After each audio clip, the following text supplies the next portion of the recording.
মন্দিরে ঢুকতে হলে 6 নম্বর মন্দিরে যাওয়ার যে গেট আছে সেই দিকে দিয়ে আপনারা ঢুকবেন। সেই দিক থেকে গেলেই আপনারা হুইল চেয়ার, জুতো রাখার জায়গা এবং মন্দিরে পুজো দেওয়ার জন্য যে ডালা, সে সমস্ত কিছু ওই গেট দিয়ে গেলেই আপনারা সুবিধাগুলি পাবেন। দীঘার জগন্নাথ মন্দির ঘুরে আমার কিরকম লাগলো এবং আপনারা যখন যাবেন কি কি জিনিস খেয়াল রাখবেন আজকের ভিডিওতে সেই অভিজ্ঞতাই শেয়ার করব। নমস্কার, আমি ডোমা, আপনারা দেখছেন হলিডে স্টোরি এই চ্যানেল।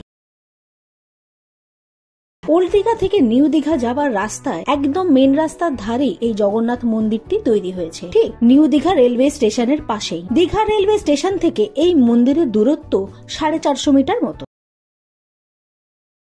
আমি নিউ দীঘাতে ছিলাম এবং নিউ দীঘা সি বিচ থেকে হাঁটা পথে 10 মিনিটের মধ্যেই জগন্নাথ মন্দিরে সরাসরি যে ঘাটটি তৈরি হয়েছে সেখানে পৌঁছে গেলে। এখন ওল্ড দীঘা থেকে শুরু করে আপ টু তালসারি পর্যন্ত সি বিচ ধরে পুরো রাস্তাটাই সুন্দর করে বাঁধিয়ে দেওয়া হয়েছে, তাই বিকেল বেলা সি বিচ ধরে হাঁটতে কিন্তু বেশ ভালোই লাগলো। তারপর ঘাট থেকে সোজাসুজি হাঁটা রাস্তা পার করে পৌঁছে গেলাম জগন্নাথ ধাম মন্দির।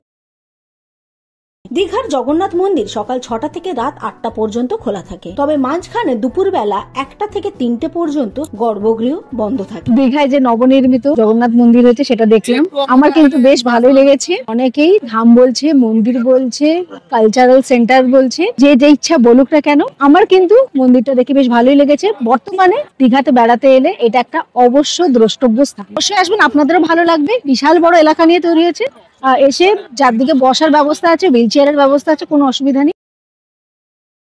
জগন্নাথ মন্দিরে প্রবেশ করতে হলে অবশ্যই জুতো খুলে মন্দিরে ঢুকতে হবে এবং জুতো লাগেজ রাখার কাউন্টার রয়েছে একমাত্র 6 নম্বর গেটের সামনে। বিনামূল্যে জিনিসপত্র রেখে টোকেন নিয়ে ঢুকতে হবে। অনেকেই রাস্তার ওপরে জগন্নাথ মন্দিরের যে মেইন গেট আছে সেখান থেকে প্রবেশ করছেন, তবে সেখান থেকে প্রবেশ করলে কিন্তু রাস্তার ওপরেই জুতো খুলে প্রবেশ করতে হবে। মন্দির চত্বরের ভিতরে হুইল চেয়ার নিয়ে ঢোকারও ব্যবস্থা আছে। আপনারা যদি চান তাহলে 6 নম্বর কাউন্টারের কাছ থেকে হুইল চেয়ার নিতে পারেন, তার জন্য আলাদা করে কোনো মূল্য দিতে হচ্ছে না। মন্দিরের ভেতরে স্লোপের ব্যবস্থাও আছে, যেখান থেকে ইজিলি হুইল চেয়ার দিয়ে চলাফেরা করা যেতে পারে।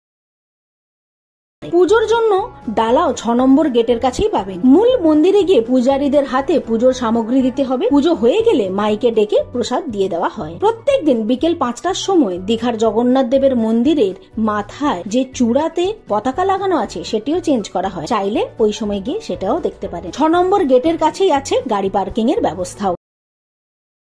জগন্নাথ মন্দির দেখতে হলে সকাল বা সন্ধ্যেবেলা যখন ইচ্ছা যেতে পারেন। আমি বিকেল ঢুকেছিলাম, তাই দিনের আলোতেও মন্দির দেখেছি এবং সন্ধ্যের সময় মন্দিরের সব আলো জ্বললে যে কিরকম দেখতে লাগে সেই দৃশ্য উপভোগ করেছি। দীঘার জগন্নাথ মন্দির 22 একর জমি নিয়ে তৈরি হয়েছে। জগন্নাথ দেবের মূল মন্দিরটি রাস্তা থেকে প্রায় 210 ফুট উচ্চতা বিশিষ্ট একটি মন্দির এবং মন্দিরটি কলিঙ্গ স্থাপত্য শৈলীতে তৈরি করা হয়েছে। দীঘার মন্দির তৈরি হয়েছে সরয়ু ঘরানাতে এবং গোলাপি বেলে পাথর দিয়ে। পুরীর মন্দিরের মতো দীঘার মন্দিরের প্রথমে রয়েছে ভোগমণ্ডপ। ভোগমণ্ডপের 4টি দরজা।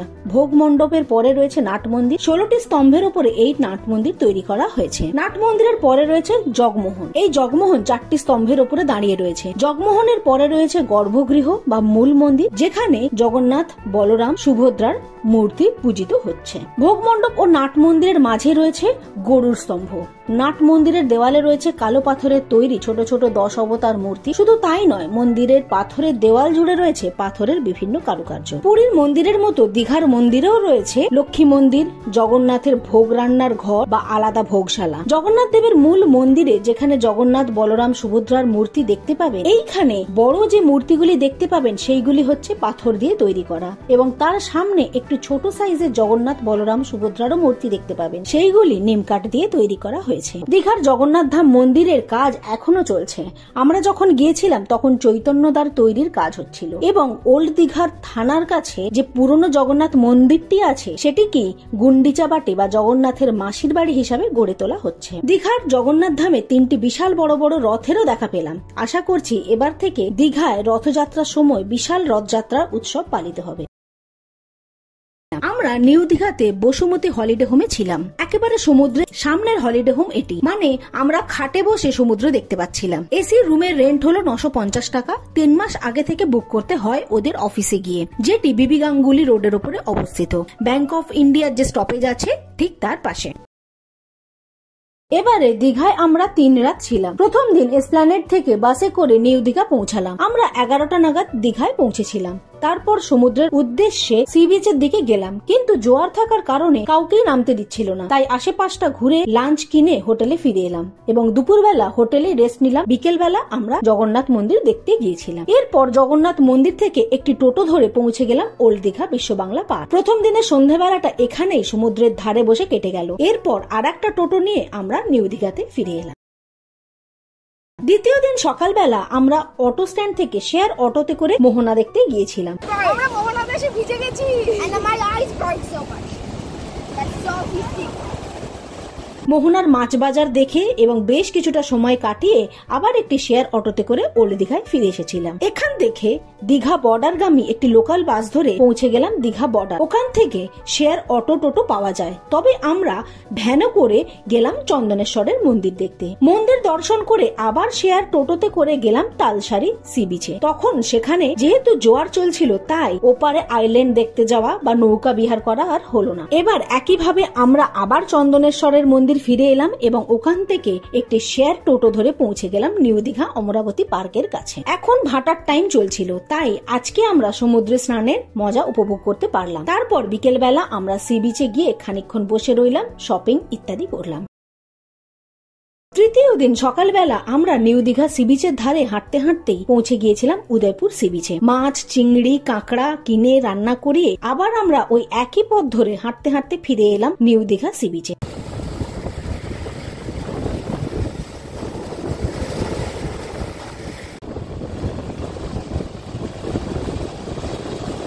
বিকেলবেলা আমরা হাঁটতে হাঁটতেই চলে গিয়েছিলাম ঢেউসাগর পার্কে। নানান অ্যাক্টিভিটি হচ্ছিল সেখানে, ভালোই লাগছিল। এরপর সন্ধ্যেবেলাটা আবার সি বিচে কাটালাম ও হোটেলে ফিরে এলাম।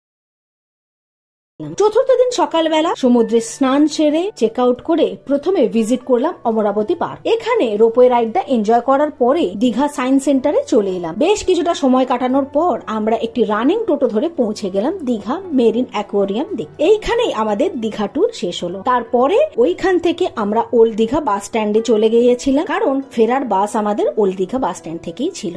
এই ছিল এবারে আমাদের দীঘায় জগন্নাথ ধাম দর্শন এবং দীঘা ট্যুর। আপনাদের কেমন লাগলো অবশ্যই জানবেন। আর ভিডিওটা এখনো পর্যন্ত দেখার জন্য অনেক ধন্যবাদ।